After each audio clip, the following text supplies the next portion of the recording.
So your purpose is not what you do. You're going to have lots of roles. Like I hear people say, my purpose is to take care of my kids and have them not have to go what I went through in my life. That's not your purpose, right? And as a matter of fact, if you baby your kids too much, I made sure I didn't do that. I wanted my kids to have some adversity. That's how you grow. Your purpose is what happens in other people when you do what you do. So when I'm out doing what I do at my very best, whether it's in my role of being a dad, my role of being a husband, my role of something in business, my role of being a friend, what's happening to other people when I'm doing what I do as a dad, my kids believe more in themselves. They see no limits. Same thing with my wife. Same thing with people in business. I'll look at somebody that I'm coaching, and then I just help them see what I see. That's my purpose, is to help people see their greatness and then move into it.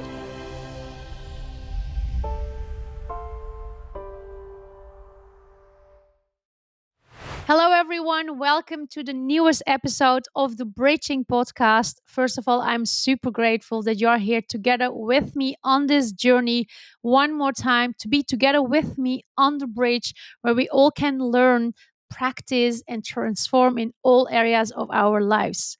I'm here together with Tom McCarthy. Tom is a peak performance coach. He has helped individuals and organizations to move out of their comfort zones and limiting patterns into new levels of peak performance. He was a Wallstreet guy, then later on became the head of sales and marketing of the Tony Robbins training organization. Through his own training organization, Tom has helped dozens of companies smash growth and consistently win big. In addition to this, Tom has been also the peak performance coach to 4 athletes who have gone on to win Olympic gold medals. He's the founder of the Breakthrough Code and is also the best-selling author of the book, The Breakthrough Code. Tom, welcome. Great to have you here. I'm very happy. Thank you. Yeah, no, it's fun being with you. I enjoyed meeting you, and you just have a light about you. You've got this great energy, so it's great seeing you again. Oh, thank you so much. I mean, that's very the same. Maybe I can tell the watcher and the listener a little bit how we met. We are both at the retreat of Dr. Joe Dispenza in Nashville last April. And I think it was the day before the last day. I was sitting next to Tom. Just it happened to be like that. And then we got into a conversation, and then we were like, hey, let's just exchange contact info. But all of a sudden, actually, we totally forgot, or it didn't happen, but I reached out and now we are here. Yeah. And I will ask you some questions about it too, because you told me a very important thing that stayed with me until the day of now. Let's just start with this first. You're a peak performance coach, and you talk a lot about the story we tell ourselves.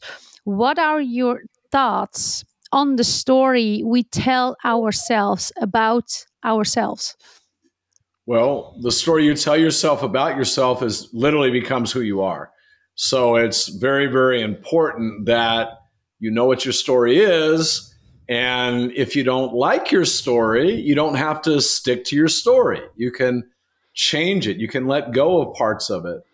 You know, one of the things that I know your work and Joe Dispenza and, you know, lots of us talk about is that the past tends to want to continue forward.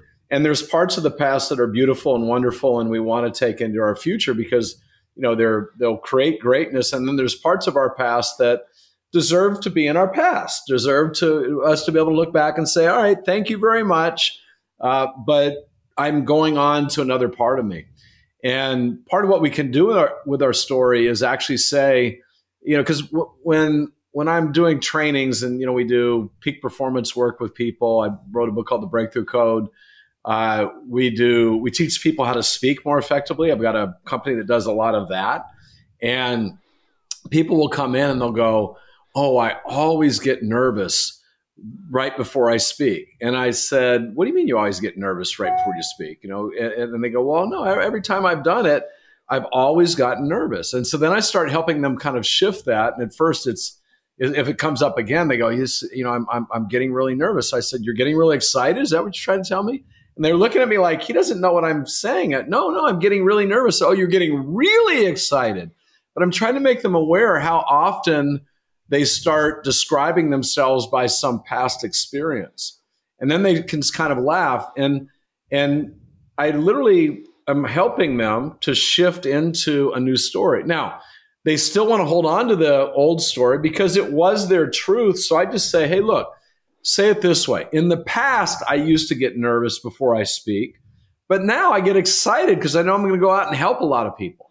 And so even that little shift in story makes somebody who was maybe not a great speaker now have the potential to become a really great communicator. But we have all sorts of stories going on about every aspect of our life. And some of the stories are ones we inherited from our parents, and we didn't even know it because our conscious mind wasn't developed in those first 7 years. And so just having the awareness to figure out, hey, wait a minute, that it's all a story anyways. All we are stories that we tell ourselves, but we're creating our health, we're creating our wealth, we're creating our happiness by the stories that we're telling ourselves. And if we can shift them and make ourselves healthier, happier, wealthier, why not do it, right? It's just a story. It's just, it's my truth. No, it's your story. It's your version of who you are. Create another version, you get to create another life. So in the book, we say when you upgrade your story, you upgrade your life. Yeah. When you upgrade your story, you upgrade your life. You write this also in the Breakthrough Code.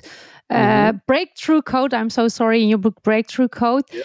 And, you have been the head of sales and marketing of Tony Robbins training organization. You have been also through your own organization, company, you are teaching corporates, people that work there about the story. But you also wrote down in your book, first we have to believe in it. If I would tell anyone randomly, like, hey, your story is the life that you have created is based on your story.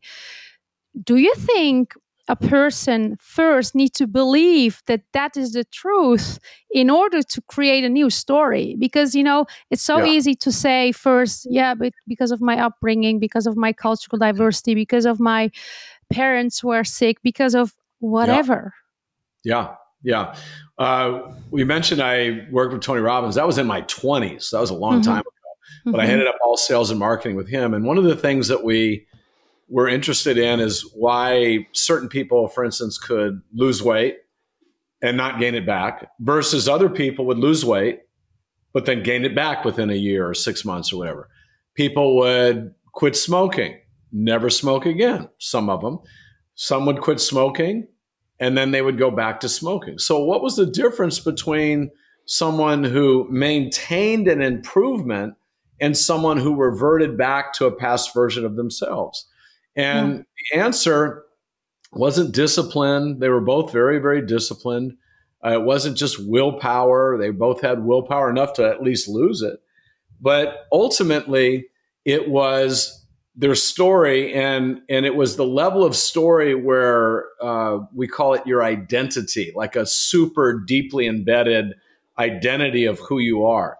When somebody who lost weight had not shifted their identity, which is, again, your story, your truth of who you are, they still saw themselves as that person that would overeat, right? And so they're going against that identity every day.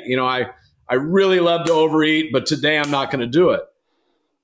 I don't care how much willpower you have, you're not going to overcome that identity long term. And same thing with smoking. I love to smoke. I'm a smoker, but today I'm not going to smoke. You won't overcome that identity. And so shifting the story is how you make change lasting. And yes, it does have to become something that you truly believe in. Now, at first, you might not totally believe in it. And part of what we say in the Breakthrough Code, the first big idea we have is you've got to focus on less. So don't try and conquer the world in a day, but figure out what is something I want that would create a dramatic breakthrough for me in my life, that would really shift me, that would give me more of the life I'm really looking for. But I say, don't try and have 20 of those things. Maybe have 1, 2, or 3. And then you want to start carving that into your mind, into primarily what I call your superconscious mind, which is most people call it the subconscious mind. But you have to carve it in. You've got to see it. You've got to feel it. You've got to believe it. Now, the first time you do it, will it feel totally real? Probably not. But over time, it becomes more and more real. And everything's created twice. first inside your mind, and then you create it enough. And you know from all the work you do with Joe Dispenza, like we're not working in our mind in the physical reality world. We're shifting reality first in our mind. Einstein said your imagination, which is your mind, time in the mind, is more powerful than knowledge, because knowledge is just what's been done, what's been already accomplished, what's been learned. Your imagination doesn't have any limits. And your imagination is the preview of coming attractions. But you do have to have certainty, and you've got to be willing not just to dip your toe. I'm going to try it for a day, see if it's going to work. You've got to go all in. And when you go all in, that's when miracles start happening. So how do we bring this back into practice? Let's say you really have decided, I'm just going to quit smoking. And tomorrow you start with, what you also said, focus on less, then obsess. But there you have 2 habits you wrote in your book. Connect your breakthrough results to your purpose. And number 2 habit is see it, feel it, believe it, let it go. So how does it work to reprogram our subconscious minds? Yeah. Do we close our eyes?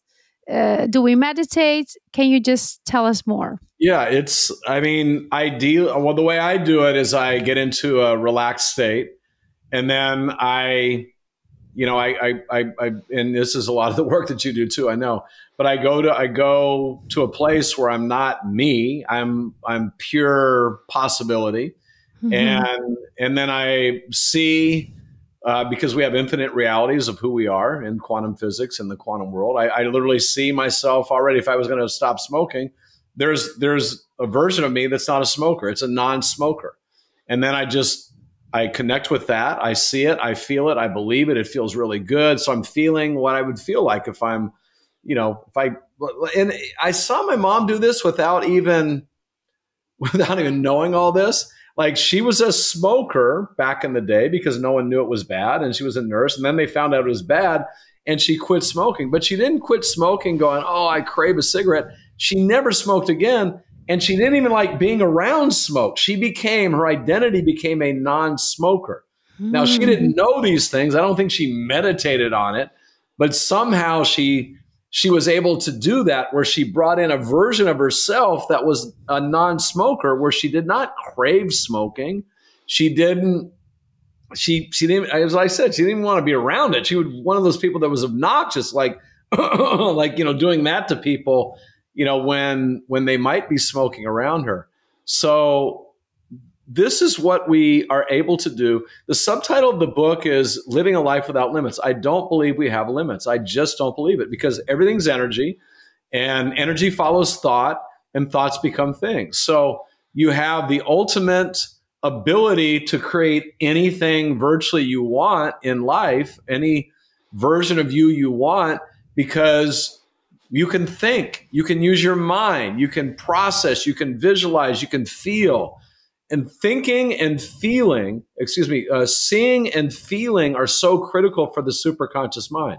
You can't just say... Seeing and feeling are very critical for the superconscious mind. I just want to repeat that for a moment. Yeah, you've got to see it, feel it, and believe it. And belief is just a feeling of certainty about something. So the hard thing, Özlem, that people have when they start to try to do this work, and it takes time to build up the level where you're able to believe in something that you can't see, feel in the outer world, but you can see it and feel it in the inside world. Like, I have 3 things I'm working on right now, breakthroughs, that in my mind they're done, but they're not in reality. Like, it's not. One is a pretty significant financial result that for this year. And it's not done yet. But in my mind, actually it is done. I don't even want to talk myself out of it. But in the physical world, those results are not tallied up, and someone else can look at it and say, yep, that's done. But in my mind, they're done. They're done. And when I say they're done, it's not just a light done. It's like I get shivers when I think about it, because it's just like, bam, it's so embedded in my superconscious mind. First, you actually started doing the exercise, see it, feel it, see it, think about it, see it, feel it. Then you start believing it. Hey, I'm becoming that person. Then you kind of knew I am that new reality already, but it's maybe not in the visible world yet in front of you, but you know when the right time is there, it will be there. Yeah, and know it's it. a leap of faith. You have to be willing to go all in when there's no evidence in the 3D world that it's there. And that's why most people struggle with this, because they base everything, their reality, on what they can see, feel, smell, taste. I've learned not to do that. That's very, very limiting. And there's a small portion of people in the world that not everyone's able to do it, but that are willing to take that leap of faith. I mean, if you look in all the great religions, I'm spiritual. I'm not a religious person. I mean, I believe in the spiritual principles of many religions, but back in the Bible, Jesus said, to the people, he said, look, if you had the faith the size of a mustard seed, you tell that mountain to move from here to there, and it would have to move. Yeah. And so we've been taught this, but we are so addicted to this 3D world. Now, the 3D world is fun. It's where we get these bodies, we get to experience, we get to, travel, we get to feel emotions like sadness, we get to feel emotions like happiness. It's all this cool stuff. And I think we're supposed to do that. So I'm not saying totally abandon that. One foot in there, but then one foot in the non-physical, so that we can also create. And I do believe we're here to create. You can create in the 3D world. It's just harder, right? Because you're moving dense energy versus moving energy where it's already non-physical and can be shaped with our thoughts and created. And it is so infinite. It's not linear. It's not like I do this, I get this. It can happen in any moment, anytime, when you actually don't expect it. I actually would like to share something about one of my creations that is still in creation. Last year, I was on a diving trip in Turkey. So I meet this wonderful woman. We talk and she talks, oh yeah, this is my partner and he's going to come soon. And she tells about him and she asks me, hey, do you have a partner? And I tell about my partner. I tell this. Oh, when is he coming? And I'm like, he's not in the visible world yet. But I know, I just know. And she was in shock, but I just know, and I just knew it was going to happen in an unexpected way at the right moment. At the right moment. Because first, I had to really feel it, see it, believe in it, and then know it will come when it's supposed to come at the right moment, when it matches my energy. When my energy matches that. It's kind of a dance. Yeah, my son is a big believer in what we're talking about too. And 2 years ago, he had an interesting experience where he was in private equity. They needed to raise a couple $100 million more to close a deal that they were working on. And I told him to program his mind to be in the right place at the right time. And the right person will appear and you'll meet them and make it happen. Because he was, working hard, but he didn't know exactly who he could call on to do that. And he lived up in LA. And so one day he's out walking. He'd programmed his mind to be in the right place at the right time. And basically he runs this program all the time. I'm always in the right place at the right time. That's one that I've taught him to do, to program his superconscious mind. And so he's walking about a week later down a sidewalk in West Hollywood where he lives. And he called me up. He said, Dad, you're never going to believe what happened. I go, what? He goes, well, I was walking down the street yesterday. And he said, I'm walking down the street today. And this guy's jogging towards me. And all of a sudden, right before he gets to me, he stops. And he stops right in front of me. And the guy said, hey, I don't know why I'm stopping. He goes, I live up in Beverly Hills. I don't even usually jog this way, but something tells me I need to talk to you. Yeah. And so I said, did it freak you out a little bit? He goes, my son said, yeah, a little. I go, what, how old was the guy? He said, he was an old guy, Dad, like you. I said, thanks a lot. And I said, well, what did he say to you? He said, he asked my son, what do you do? And my son said, well, I'm an investor. And the guy said, I'm an investor too. And then they talked for a minute, not long, a minute. And the guy said, look, I gotta keep going. But if there's ever a reason we should talk more, let me know. Because I don't even know why I stopped. to talk to you, but something told me I needed to talk to you. And this was like this busy sidewalk with tons of people. He stopped right in front of my son, talked to him. No explainable. Yeah, my son goes back and looks him up and finds out that this guy, because they didn't talk enough where my son really knew who he was, but he gave him his information. The guy's a billionaire, and he has a $4 billion private equity fund that he's the managing partner for. And son calls him up. He said, hey, I think we should talk. And the guy said, sure, I'm happy to look at your deal. And so 2 days later, they go to lunch. My son, his senior partners, this billionaire, the guy goes, I really like this deal, but I want to show it to one other guy, a friend of mine, because he's got some expertise in this area. So let's meet again. They meet 2 days later for dinner. Each one of those guys that came from a chance meeting on a sidewalk committed $100 million apiece to that deal.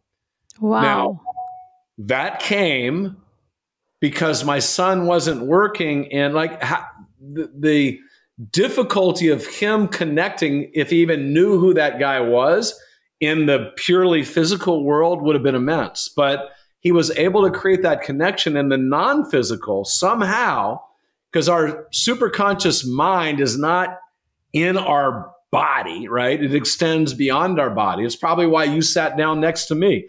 There was some reason we needed to meet. And so I don't know why you sat next to me or why I sat there and then you were working that event and sat next to me. But that was created through something in our consciousness, right? In our minds. And now here we are on a podcast. Yeah, that's super, super interesting. You gave kind of a same example in your book about a guy that was in prison, and he was out of prison. He wanted to open restaurants, but he was like, actually no one would give me funding because I came out of prison. Then he met this couple. As far as I can remember, he was saving the child of this couple when he was running on the streets. Yeah. And then they had dinner together. And then the guy tells, hey, I actually want to open a restaurant. And the other guy worked at an equity firm, I think, or investment firm. And he says, I would love to fund the restaurant business. This is, and because he was first seeing it, feeling it, believing it, and not thinking in a thinking mind, I'm out of prison, no one will give me a job, no one will give me funding. He really believed it and saw it in front of him. So one question about the less, focus on less than obsess. So you taught your son, and your son had the belief of, I'm always at the right time, at the right place. The right place at the right time. Exactly. Yeah. So what do you mean with obsessing? Is it like, he's thinking like, hey, I should be on the right place? Can you explain it a little bit? I know it's not, but let's just explain it to the listener. So you don't have to obsess with your conscious mind. But we think we are just our conscious minds. And our conscious minds are actually relatively primitive compared to the superconscious mind, the subconscious mind. For instance, the conscious mind, the one that you and I are, thinking with and communicating with right now, can process about 40 bits of information per second. So when I listen to you with my conscious mind, the question you're asking, I'm processing, thinking how I'm going to answer that, which is cool. 40 things in 1 second, boom, boom, boom, boom, boom, right? It's pretty good. But if you obsess with your conscious mind, right, then you become obsessive compulsive because you're always thinking about it. You don't have to do that. You've got to think about it a few times a day with your conscious mind, what you want. But then what you're doing, the conscious mind is the conduit to go program the superconscious mind. The conscious mind is the conductor of the orchestra. It's not playing the instruments. The conscious mind is the coach. It's not playing the sport out on the field or the court. It's coaching.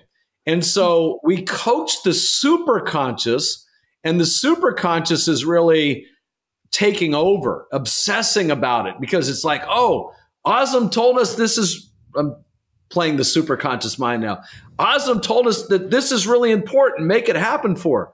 And the superconscious mind, scientists estimate it can process 40 million bits of information per second, like it's making your heart beat, it's creating all the chemical interactions in your body. It's hearing things like I've got a fan that's blowing off to my right. I don't hear it consciously right now, but my superconscious hears it, right? It notices the weight of my shirt on my shoulders, right? It's got everything, and it's got so much capacity. It can send a signal just like a cell phone can call. I can get on my cell phone and call you and have a conversation, and it's going through the ethers. Well, your superconscious mind can do that. That's why, that's why we have these coincidences. We think they're coincidental, but they're really just synchronicity, right? We're needing help from somebody. The superconscious mind identifies that person. And that person somehow emails us or shows up, or crazy things. I had a guy email me, and he said, I've had tons of emails of like incredible stories, but this guy, he emailed me, he said, I just have to tell you this story. He goes, I had a dream last week, and for some reason, the name Tom McCarthy kept coming up. And he goes, someone I'd never even heard of. I mean, he was a guy somewhere on the East Coast.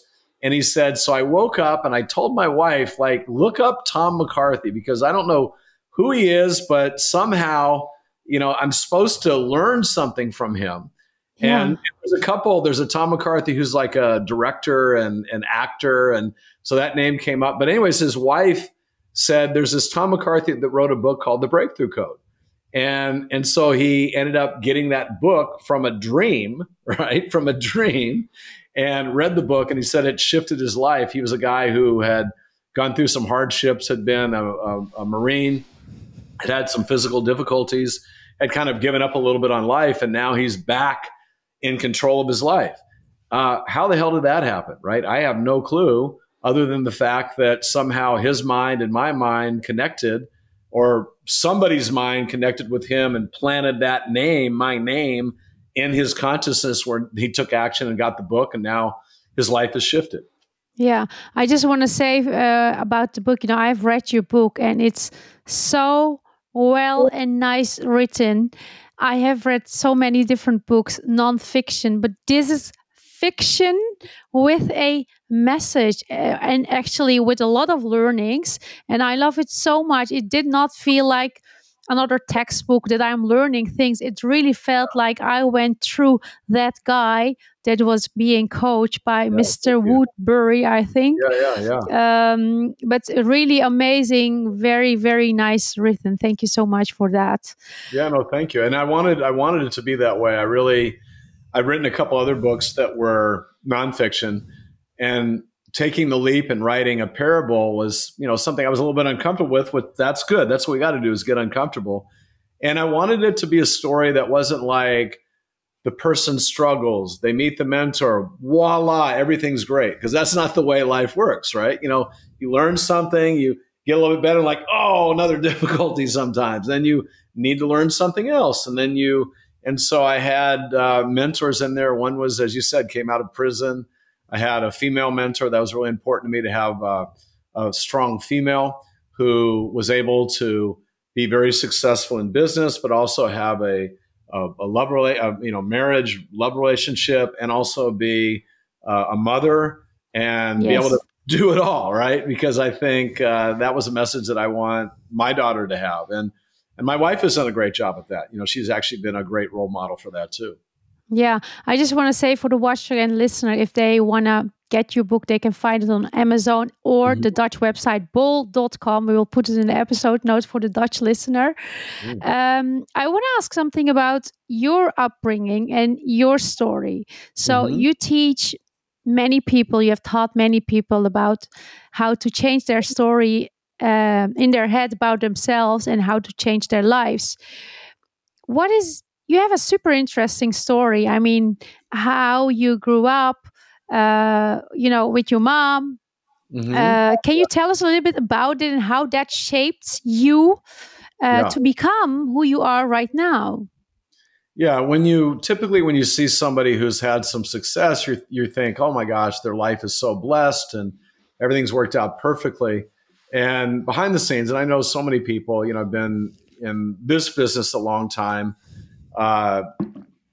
have done so many different things, you get to see really what a person goes through. And it's not this straight line to success. It's not. I've had some challenges, right? I was 3 years old when my father passed away.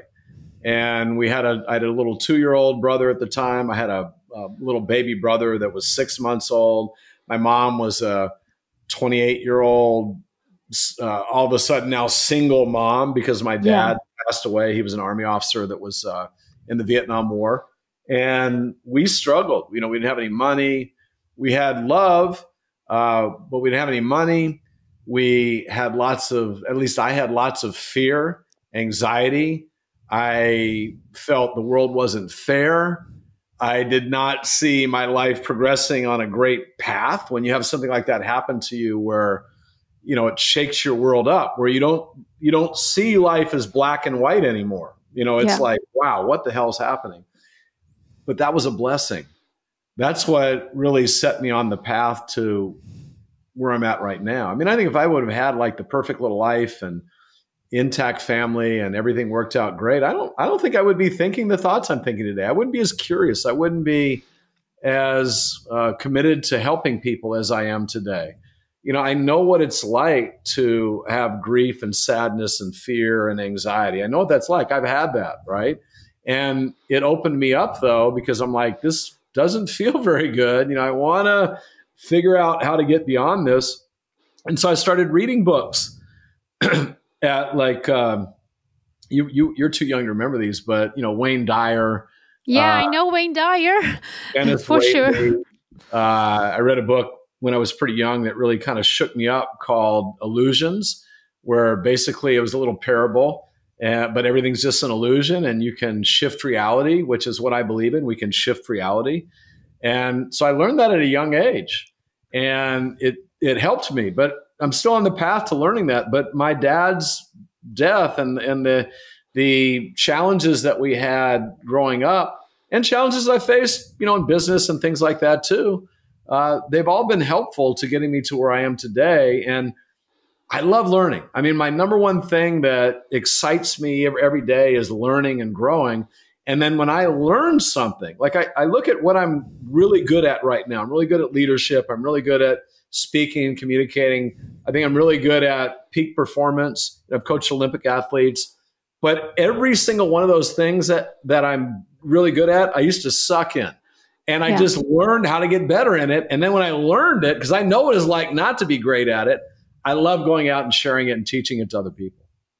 Yeah, that's so amazing. Actually, many people that I also have met that are peak performing, they have gone through lots of things, through tragedies, really, and they have learned, they taught themselves to walk the path. To overcome challenges again, and again. And they are like, if I can do it, you can do it too. I mean, if I have done it, you can do it too. Like, I grew up in the Netherlands. I have a Turkish family, but I grew up in an identity crisis all the time. A different religion, Turkish people, most of them are Muslim. In the Netherlands, they're atheist or Christian. And I was stuck in both cultures, and my parents were very protective, and which I was first thinking like, what did you do with me? I was blaming them, this and that and that. And then I was like, actually, the limits are in my head.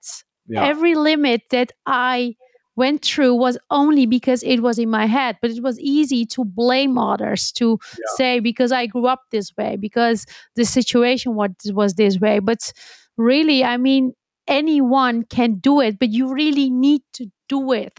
I mean, it's not that you think I can do it, but I start tomorrow and then you start the day over.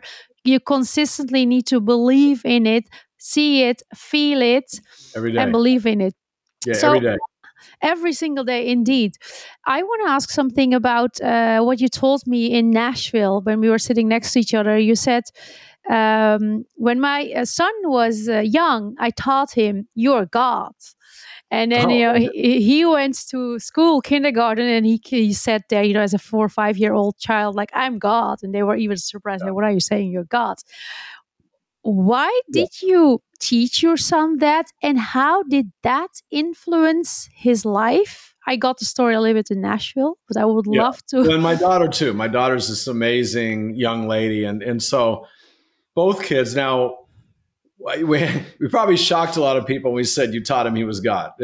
So I had read a book called Three Magic Words, and it was written back in the 1950s by kind of a new thought leader and positive thinker.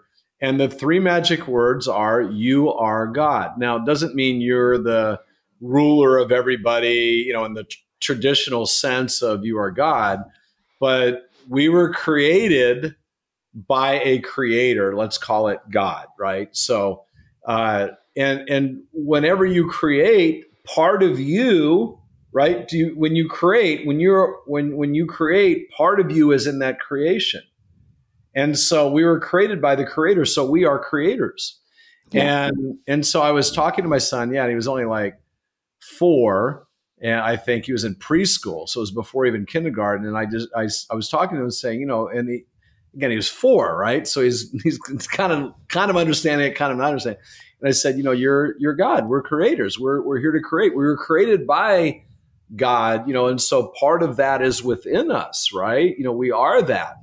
And so anyways, and I was just trying to teach him, you don't have any limits, and you can do amazing things, and you can create, and at 4 years old, and that's what we taught our kids. And so he goes to school, and he's out on the playground, and I get a call from the teacher, and she said, we need to talk. And so I came in, and I said, yeah, what's going on? She goes, well, Tommy's out on the playground telling all the kids he's God. And I told him he's not God. God loves him. She was a very religious person, but he's not God.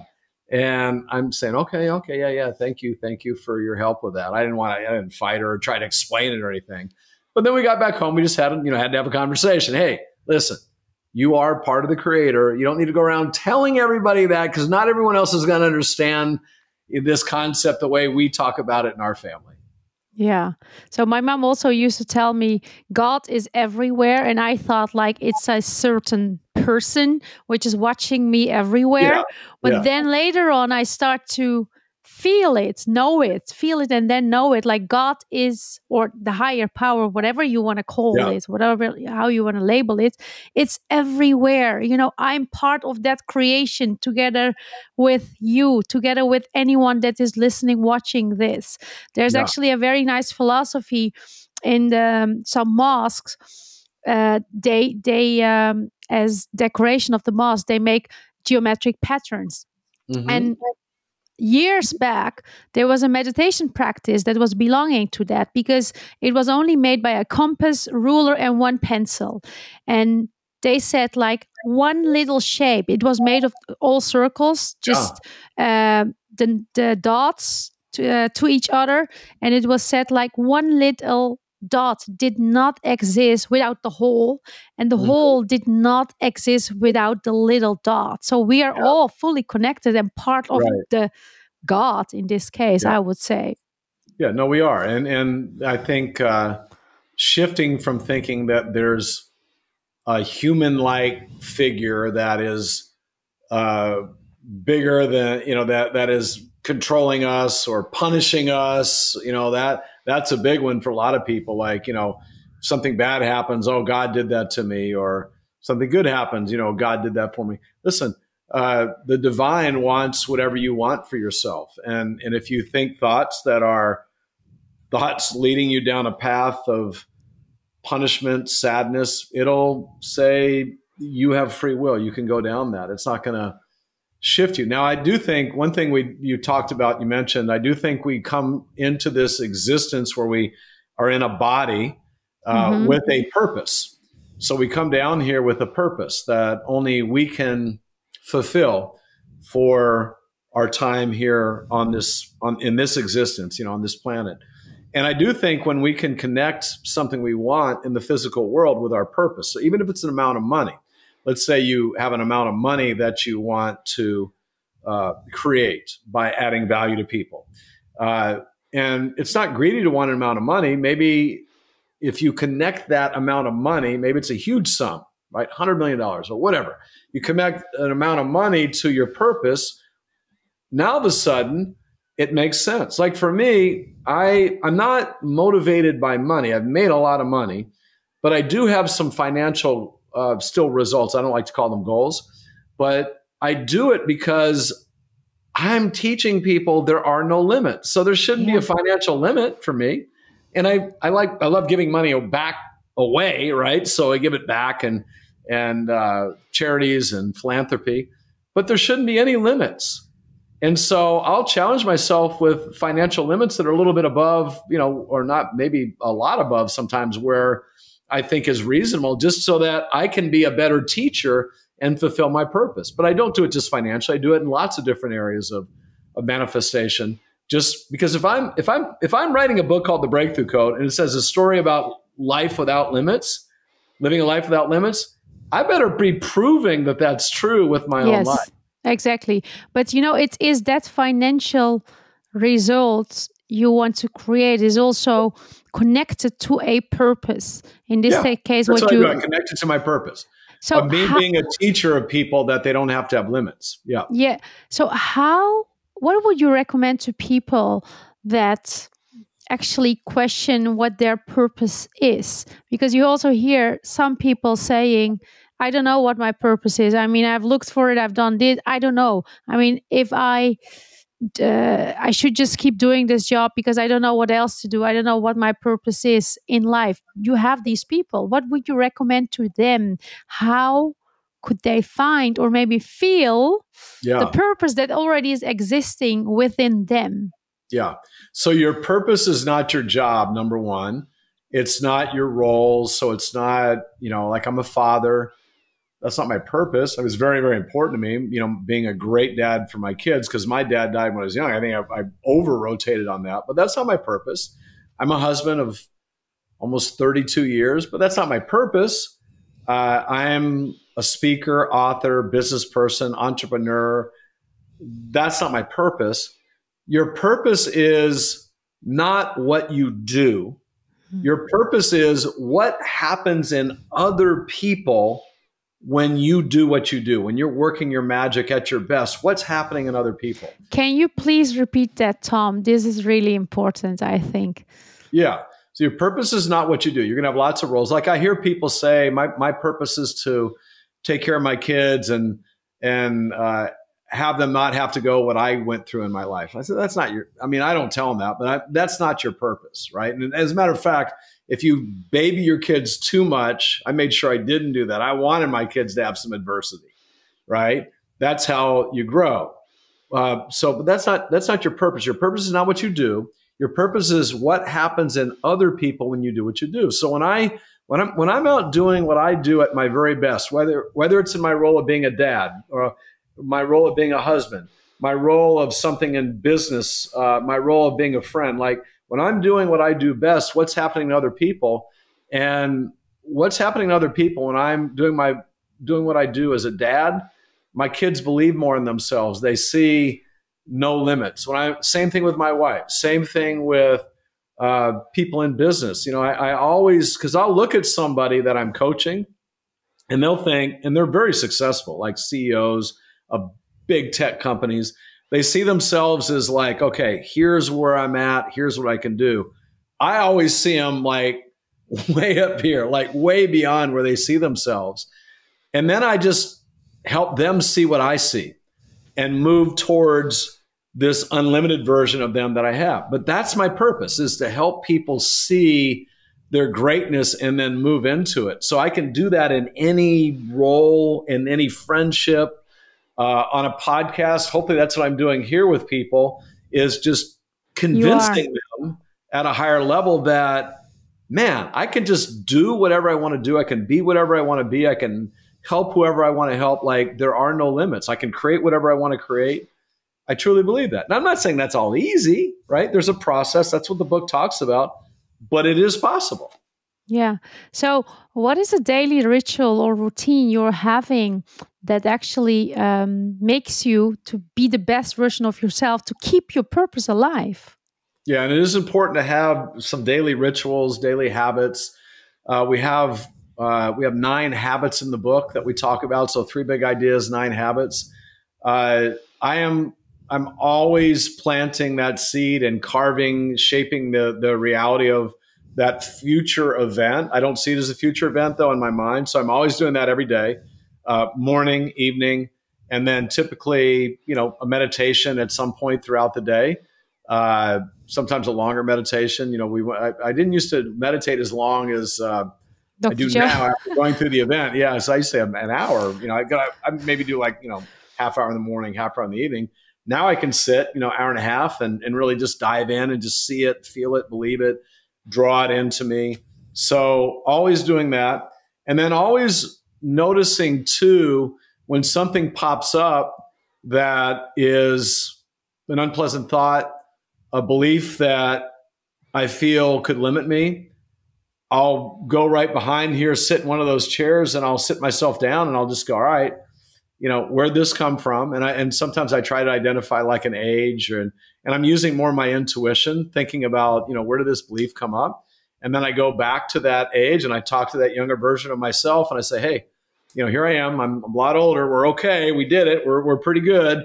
Are you willing to let go of this belief or this feeling or this whatever, this experience? And then, I do kind of some stuff that might be weird for some people, but I call on guides and things like that. And then it's almost like I see it being sucked out of that younger version of me. And then I bring that younger version back into me, boom. And now we're ready to go without that baggage. So I'm letting go of baggage a lot too.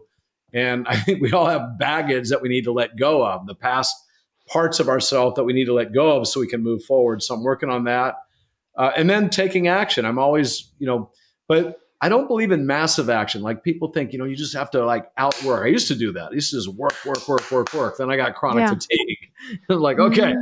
Now I believe in effective action, and I believe in guided action. I believe in inspired action, action that is actually coming to you from your superconscious. It feels like intuition, and it guides you to call somebody or someone appears, right? And now you need to go meet with them. And so those are the types of things that I think people need to have habits around. And then we have habits around effective action too. But it's a work in progress, and we're never done. I'm 62 years old. I have, beautiful home and living environment and family, and I'm not done yet. Now, one thing I do want to say too, though, I used to think that the biggest way that you made improvements, because it happened so much in my earlier life, was through adversity, through trauma. I don't believe that now. I believe it'll still, if you're not on the right path, you're sometimes going to get like a little feather that might graze your cheek, right? Hey, moving a little different direction. Maybe you need a little tap on the back. And then sometimes it's a brick in the face. But the brick in the face, we'll get those, but we don't need to get them as much as a lot of people are. How did you shift into that other new identity that you do not need adversity in order to actually make progress, effective progress? Yeah, I can't remember, but I heard it somewhere, at some point, that you can grow through having fun and adventure and just, pleasant time too. Now, to do that though, you have to be very focused on growing, not set in the past, but learning, growing. You have to be very curious. But if you're already growing, you still might get some adversity, but you're going to need less because you're already on the path. Yeah. And it's fun to learn and grow. As human beings, though, what do we tend to do? We tend to get addicted to our old habits. And so we get stuck, and then the universe is like, hey, you're not growing, all right, here you go, bam. And then you get that big adversity that helps you grow.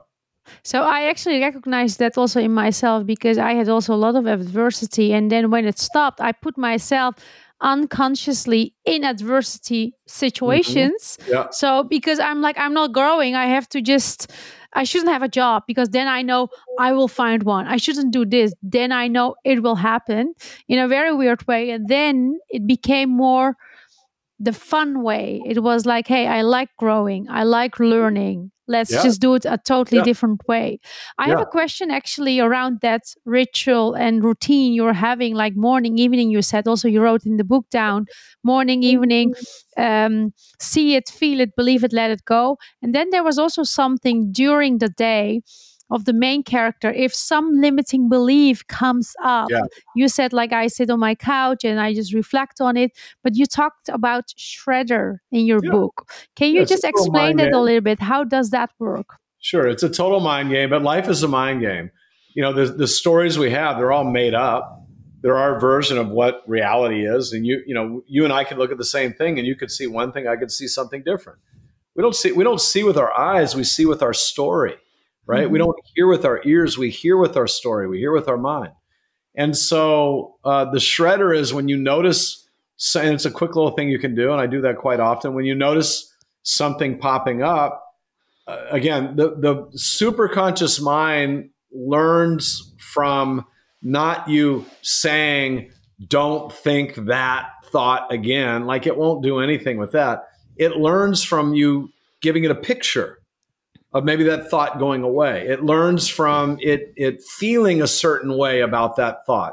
And so we all know paper shredders. When you don't need paper anymore or it's something you want to get rid of, you put it through a shredder and it, right? So there's a sound to it. There's a picture. There's a feeling you get from it.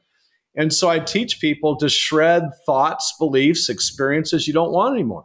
And literally you just do it. You can do it with your eyes open, I guess, but close your eyes and just, you kind of see it going through that shredder.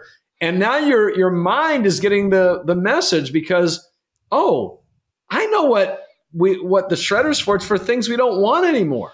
And so you shred it a few times and the mind will tend to let go of it. Yeah. And the mind can forget. The mind can remember. It's very good at that. It's also very good at forgetting. And so when you teach the mind to forget something, right, and it literally will be let go. And even if you do remember it, you won't remember it with the emotion that it had before. It'll be just kind of, oh yeah, I remember that. No big deal. Yes. So that's an important part of our life, though, is to let go. Yeah. So to forget, to remember. One of my last questions, actually, Tom. Yeah. Where does gratitude stand in between all these creations, progress, habits, focus on less, and then obsess? Where is gratitude for you? Yeah, it's really important. I think, we all want to improve our life and we want to create. But if you're only in that mode and you're not looking at, wow, like, if I'm only in that mode, then I forget coming from that 3-year-old, sad, grieving, lacking confidence version of myself to where I'm at right now. I'm very, very grateful for that and all the people that have helped me get to where I am now and all the amazing creations that I've been able to have. So I think that's important because it just reminds you have created. You've been a creator. You've got, even if 70% of your life right now feels screwed up, there's 30% that is pretty amazing that you would have looked at 5 years before and go, wow, like I got to do that. I got to be that. And I think it also reminds us that, those things that we've wanted in our life, we have been able to create. And it puts us in a state where it's easier for things to flow to us. If we always are in lack, then we're creating distance. With gratitude, it takes us, and that's when I'm seeing, feeling, and believing something, I'm in gratitude for it. Yeah. I'm literally feeling so good and thankful and grateful and thanking all the people and beings that help make it happen. It's not real yet, but I'm already in gratitude. And so I'm there. I'm connected with that energy, that frequency. Yeah. When I was a child, my mom, she speaks a little bit Arabic too, because she reads the Quran. She kept saying after every meal, Allah binlerce şükürler olsun.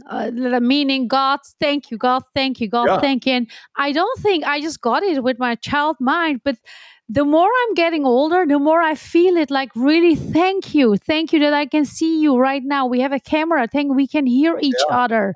We can just transfer this to the listener, watcher. So thank you so much, Tom. Where can the watcher or listener find you? Can you share your socials, websites? So on Instagram, I do some content and videos and things like that. It's at the Tom McCarthy. Not because I'm thinking, wow, I'm so big, but Tom McCarthy was already taken, so I had to put the Tom McCarthy. I'm on LinkedIn. Let me see what else. TomMcCarthy.com is my website. I've got a podcast we just started called The Breakthrough Code, so that's available on my YouTube, and then also on all the places where you're listening to us right now. All podcast channels, yes. And then The Breakthrough Code, the book, you can get through, as you said, Amazon. There's also thebreakthroughcode.com site, which has some information on there. And then if you get the book, there's a page in the book that's got a website and a code. And then there's some free videos that I did for you that will help you integrate the book into what you do. So you just have to log in and get those videos also. Yeah, and especially on Instagram, I really like your videos. Watch it. Thank you so much. Thank you for being on the Bridging Podcast. I really appreciate it.